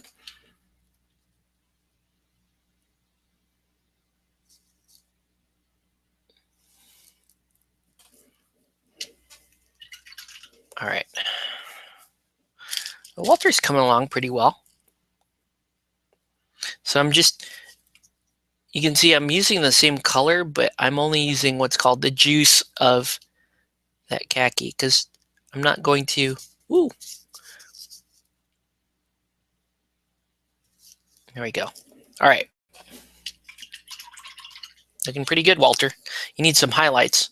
Let's do some hair, though, while we got stuff out. So we're going to go with this beige brown, and both of their hair will start off that way. I believe the dude's hair is a little bit lighter than Walter's, so I'm going to highlight up. I think Two-Face would be interesting to see you paint. Okay. I'll have to look at them. See, don't make me look at models. I'm going to buy them. Yeah. Let's just be real. I'm going to buy them. I'm going to buy things. It's going to be bad. Need to not buy things. So for any local guys, if you want to commission anybody to paint some Batman, let me know. I may even give you a discount if I like the sculpt.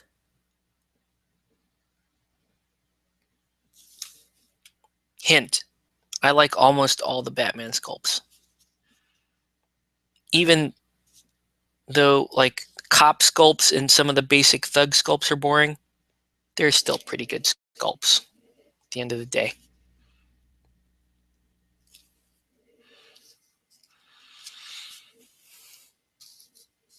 While I got this color out and on the brush, I'm going to do some line highlighting on Walter.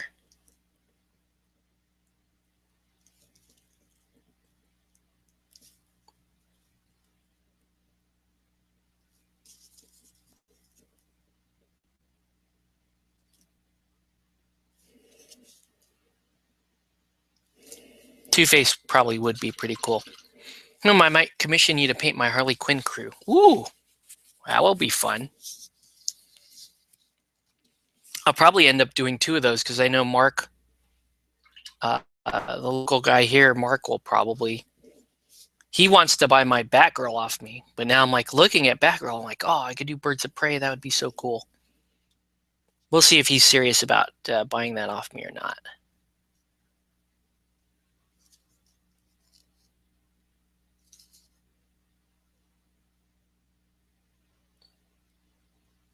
The dude is so awesome.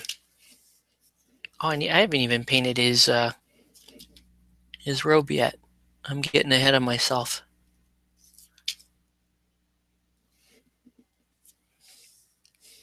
I guess I have to post my Two-Face fig. I have the big ban. Troy Harley Quinn is out.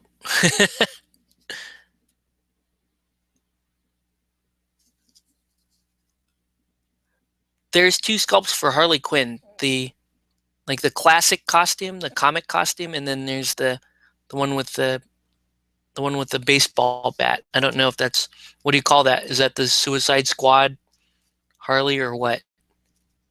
They're both awesome miniatures though.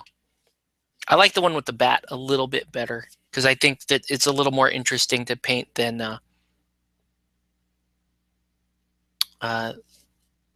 the other one.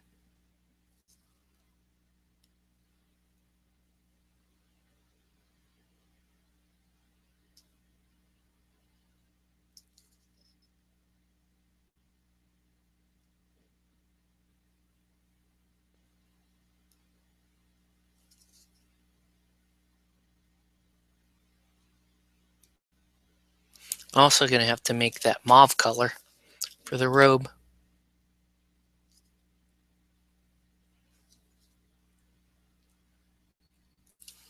So what I'm going to do is I'm going to take this beige brown, and I'm going to take it up in the case of the dude, and I'll take it down in the case of Walter.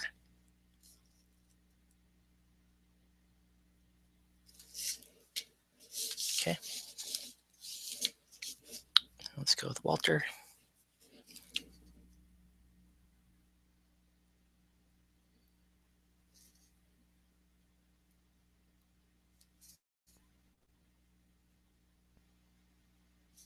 Did they? Yeah, Walter's got a mustache. So Walter's hair is a little more like towards umber in color. So I'm probably going to use a wash to make his look a little darker. Whereas the dudes, I'll just highlight up. Why is Walter's nose still black? I need to get in there, fix that. Let's fix that. All right, it's sold out everywhere. My LGS was supposed to order me one, but haven't heard from them yet, as well as the 3 Bane figures. One of the guys in the Harley crew has a chainsaw. The chainsaw's pretty good. Has anyone heard of Dudism or the Church of the Latter-day Dude? I have. I am considering listing that as my official faith. Because just saying, it's a lot more sane than some of the other belief systems out there. That's all I got to say. All right. Boo! All right. So let's make a mauve. So we're going to take some pink, mix it into that beige brown. Just a little bit. This will probably give us like a saddle color. And we'll just work on it.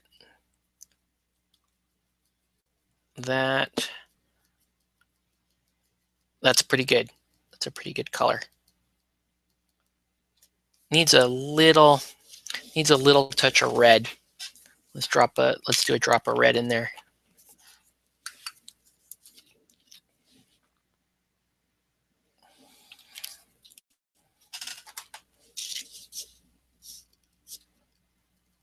There we go. No, that's too much red.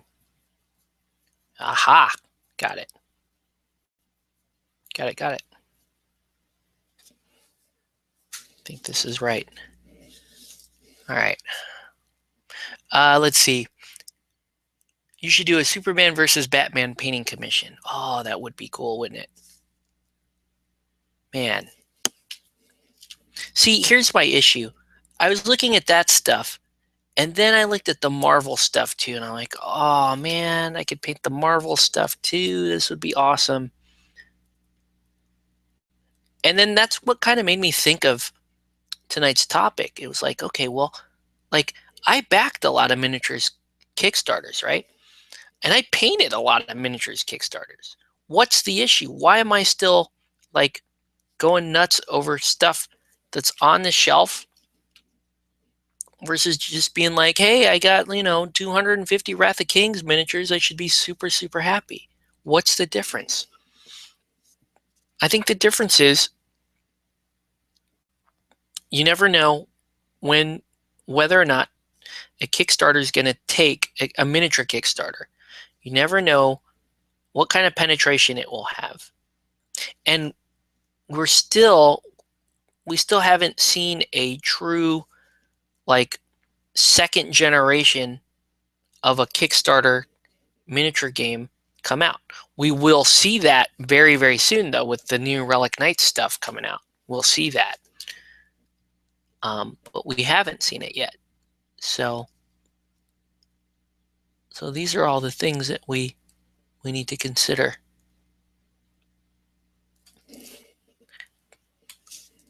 What do you guys? No game for the Marvel miniatures yet. Yeah, but you know that's coming. You know it's coming. And then if they come out with the what's it called? The war,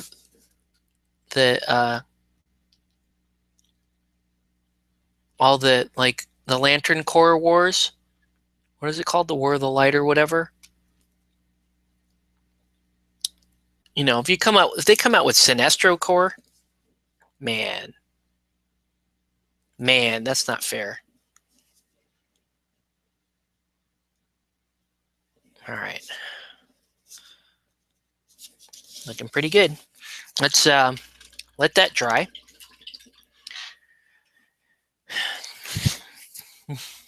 Tori, that might be cool. Night Models doesn't have a Hulkbuster armor, but you could convert it, I think.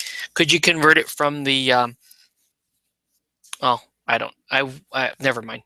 Scratch my thought. I have no idea where you might start with something like that. I need like a military green for the shorts. So lots of little colors in this painting. But so far, super fun. Just simple. Like I haven't done anything like mind-blowing. Not that I ever do anything mind-blowing, but this is all just, so far, this is just blocking out the base color.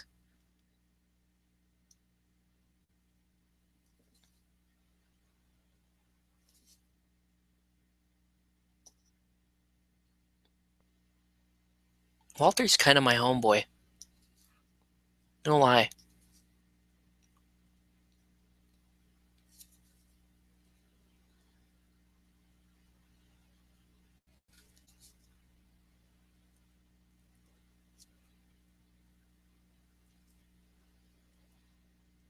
So imagine these being your pieces for a game like Thugs. You put this on the map and you're trying to get out of the city with Walter. Maybe Walter has a briefcase full of money or something like that.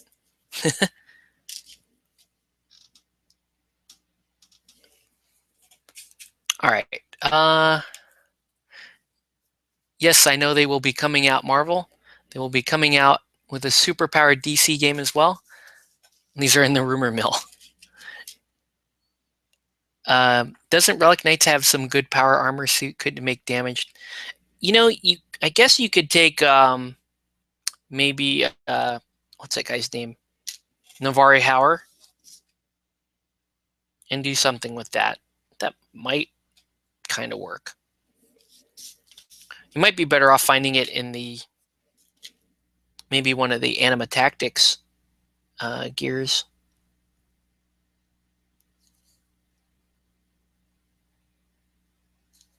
Hey, Walter's got a little watch. Gotta paint his bowling glove in. Walter's a much more complex paint than the dude is. Much more complex paint job. He's just got more going on with him as a miniature.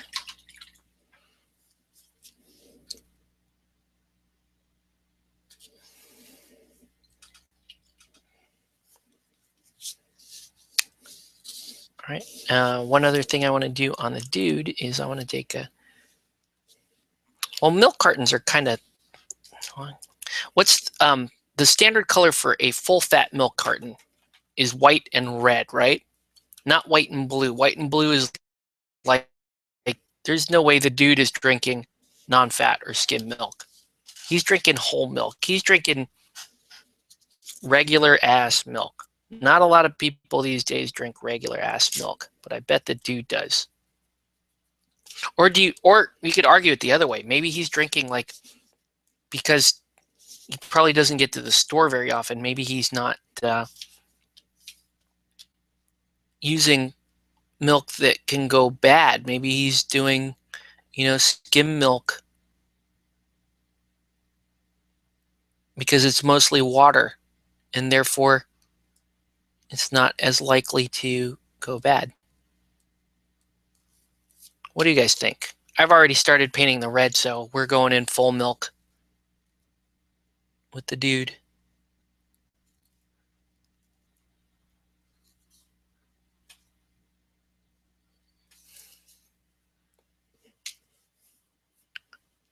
Yes, red, white, and believe.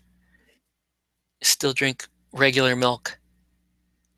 Yeah, you're like a rare person. Our house has like almond milk and skim milk and all that stuff. I like almond milk, but I prefer boba in my almond milk. And I think those milk cartons, I like that. There you go. That's like becoming a hyper realistic milk carton. I don't know what the hell's going on here. Right? And it has like a kind of like a rounded window.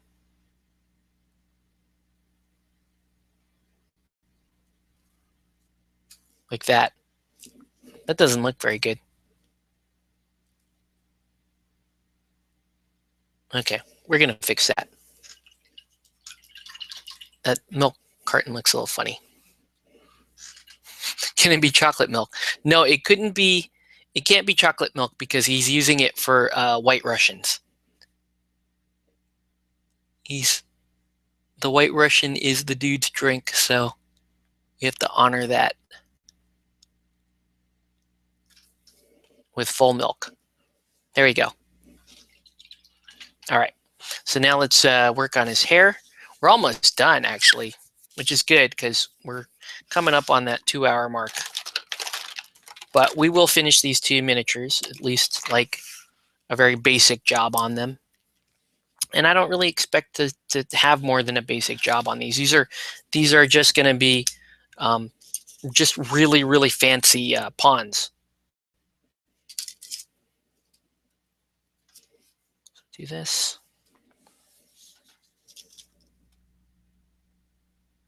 And get a little kind of a dirty blonde look to the dude here.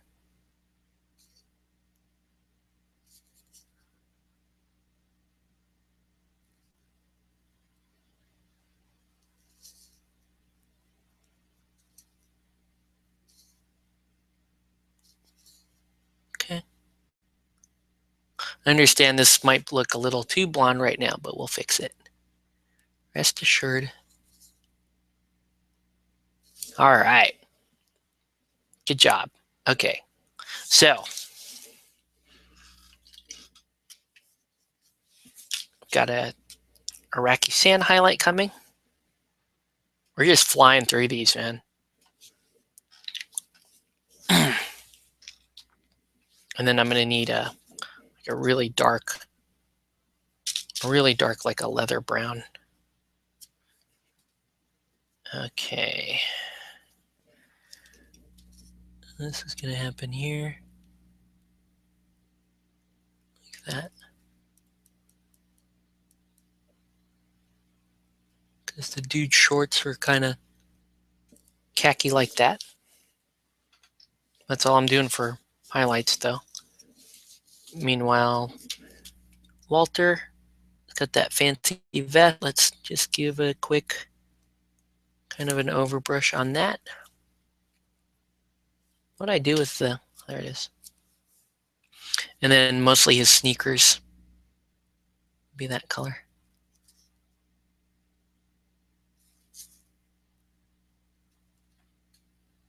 There we go. All right. And let's paint in his laces. Strawberry milk. I wonder how, I bet you strawberry milk with vodka would be pretty cool. A bloody Russian would probably be pretty cool. Okay. Let's paint in. So I'm going to paint in dirt under the road.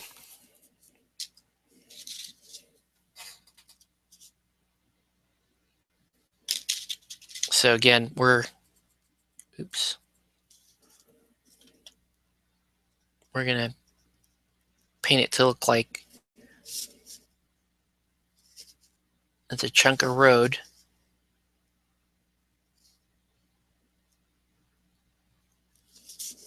There we go.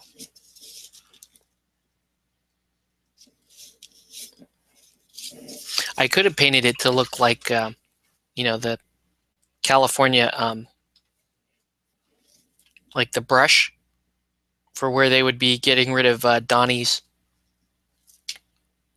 ashes. They tried to throw it out on the beach and it got all over them. That was pretty funny. It's kind of gross too, but pretty funny. Tomorrow I think I'm going to try and paint some of the black gate prisoners. Oh, cool. Yeah, man. Oh, see, you guys are going to get me into another game. I know it. And especially Batman's expensive per miniature. It's not the best argument though, because I mean, you can play Batman. Apparently, you can play Batman with like 3 or 4 miniatures. So the cost per crew really isn't terrible. And in fact, the crew boxes are actually pretty reasonably priced. It's the solos where the money comes in. Alrighty, let's give that a minute to dry. Let's take some. So I'm going to paint in like some fake parking lines on the asphalt, like it is a chunk of road that had kind of come apart. And I'm not going to thin the paint, and it's because traffic paint is really thick, so it should look.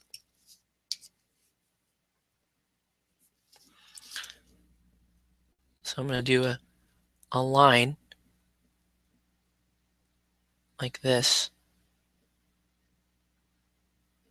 It looks like, see that? Like he's just standing on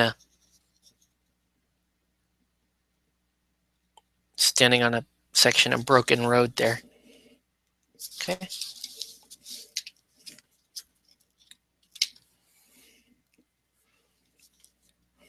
Batman is funny. The small miniatures are a little expensive, but the big models would cost a lot. Are pretty.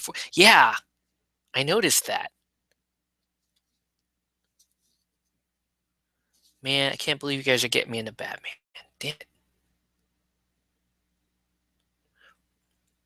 I guess here, let's lie to myself a little bit more. What I'm planning on doing is I'll paint some and I'll sell them, or I'll pick up a commission, and we'll see how much I can make off of that, and then go from there. How about that? Does that sound fair? All right. And let's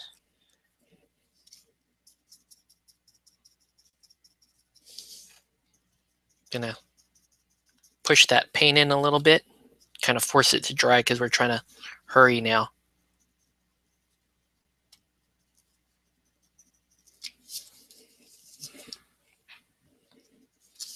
The dude stuff is almost dry.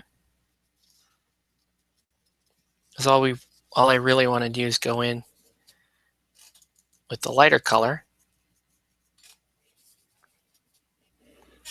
and give that just a really quick dry brush.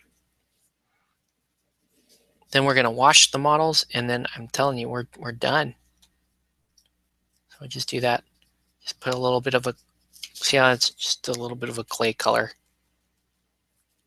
going down there. That's all. That's all you need. You don't need anything really that extensive.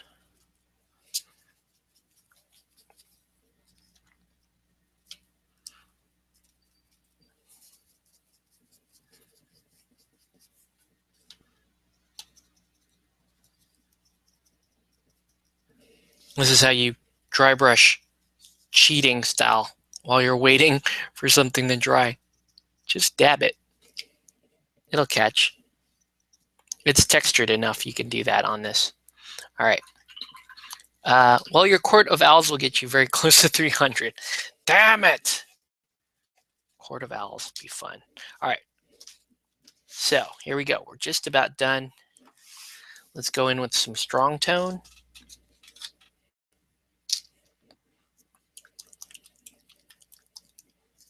That should just about do it. And the strong tone is going to cover quite a few different areas on these models.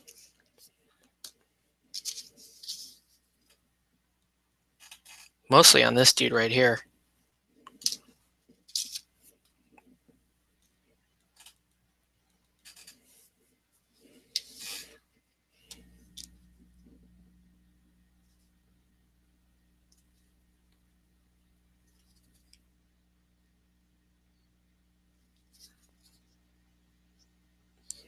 Wondering if do I need to wash the skin?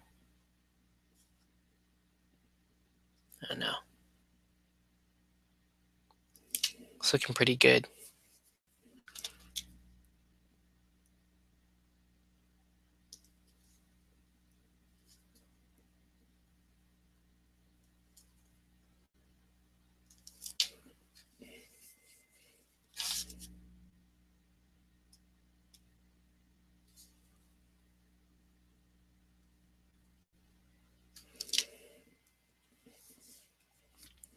I guess John Goodman's a little tan. I can do the skin.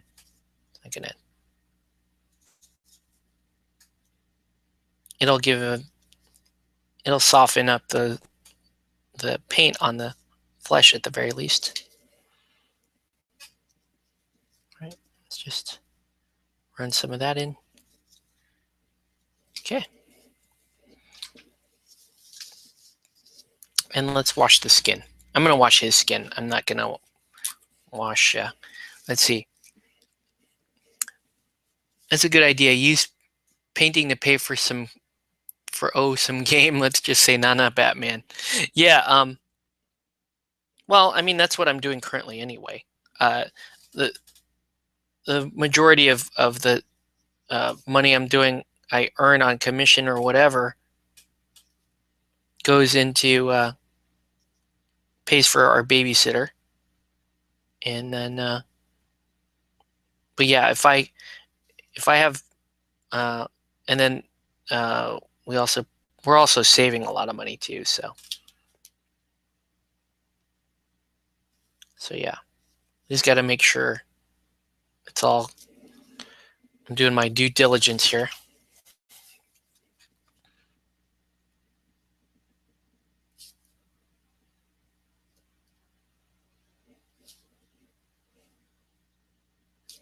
See, Walter kind of needed it. Right. I'm going to have to clear all this stuff out and then I can show you guys. He kind of needed it. The dude doesn't really need his skin to be washed. Walter's kind of got a nasty mold line too on his arm, but he'll be all right. And let's wash the dude.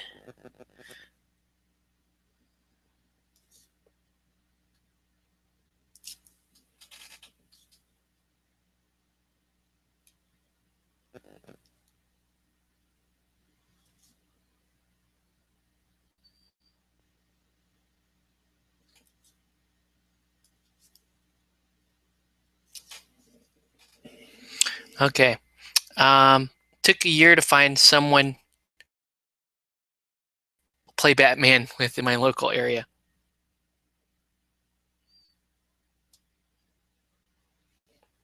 But what do you think? I mean, is that well, let me ask you this. What size of board does Batman use, and how long are typical games? It's a really, really important info for me personally.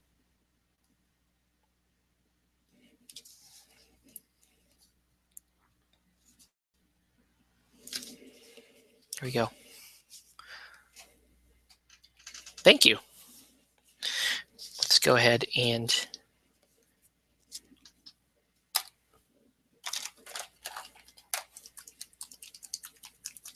do the finishing lip on these guys. Well, actually, you know what? Before we even do that, I want to give Walter a little bit of a highlight on his skin.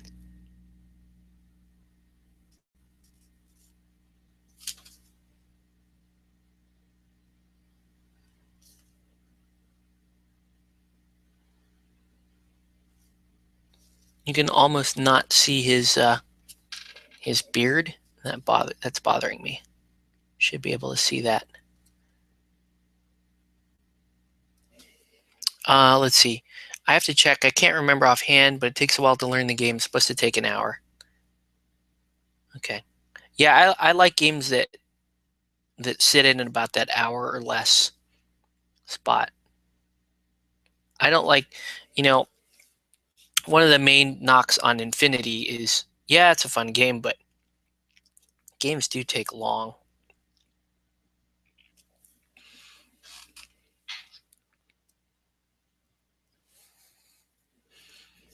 Just redo the beard. This beard just doesn't seem dark enough. There we go. Okay, now we're ready. Sorry, like slipping off camera here. I have to paint sideways to get this to work. Let's start putting all these colors back. Woo. And then we'll paint the black. We'll show it up.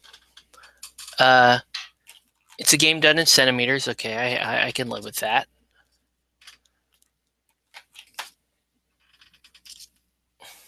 Do you recall if it's on a 3x3 or a 4x4 board? It looked like online most of the stuff I saw was on 3x3. And you just use, Gothic and city terrain, which I have plenty of. So there's that.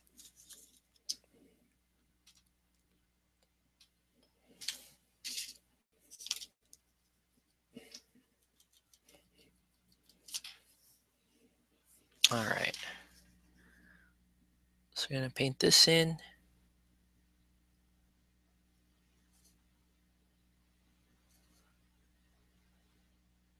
Actually should put a tuft or something like a weed in front of the.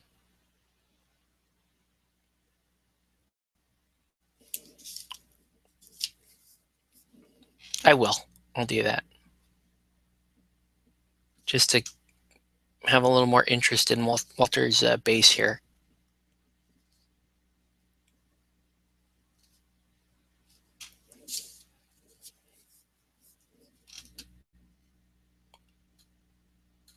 Be cool to do these guys for Fistful of Kung Fu. And we can have that fight from the Big Lebowski, which really wasn't a fight. It's mostly, some harsh language, and they're a gun, and then you have Donnie dying of a heart attack. Okay, so everyone's saying 3x3. If it's 30x30, sold. Because I have all that Eldorado stuff. I have Eldorado mats. They're all 30x30. Oh shoot, I didn't even wash the. I guess it's not that important.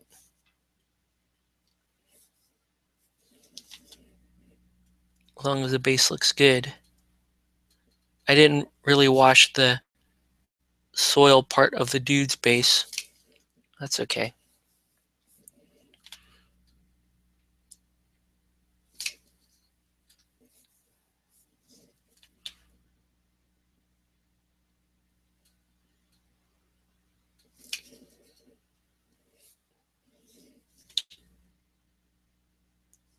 All right.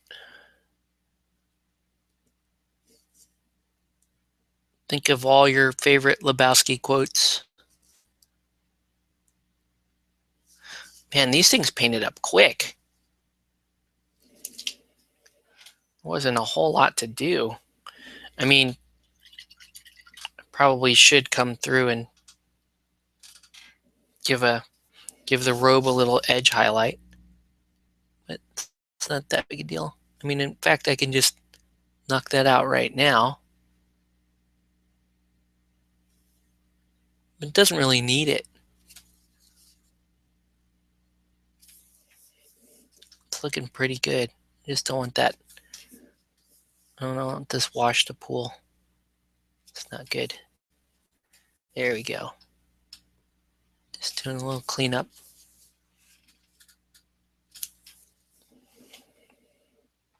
Cool. All right. Let's let that dry. And we are just about done. Just put stuff away. And I'll glue a little tuft in, and then we'll show you guys what these look like. Do I even have... Maybe I won't be gluing a tuft in. I may not have one that's the right type. I could do flowers. Nah, I don't want to do that. Let's have a look. What do I have? 2 green.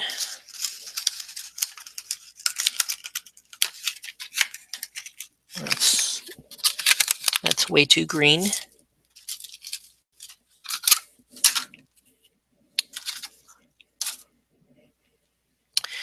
And doesn't look like I'm going to be able to do that, at least not tonight. I do not have the tuft. I wanted to do like dead grass on them, but you don't really see that. I don't really see it here. Nada.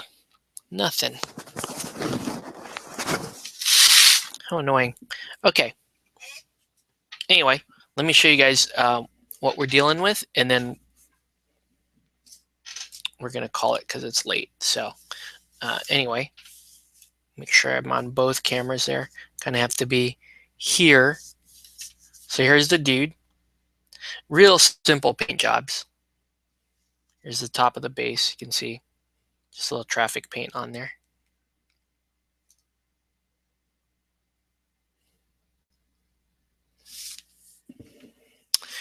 And when you play the game, you want close to the infinity level of terrain. That's a lot of terrain. Again, it doesn't really bother me. I have a lot of terrain, but it's good info to know. All right, so here's Walter.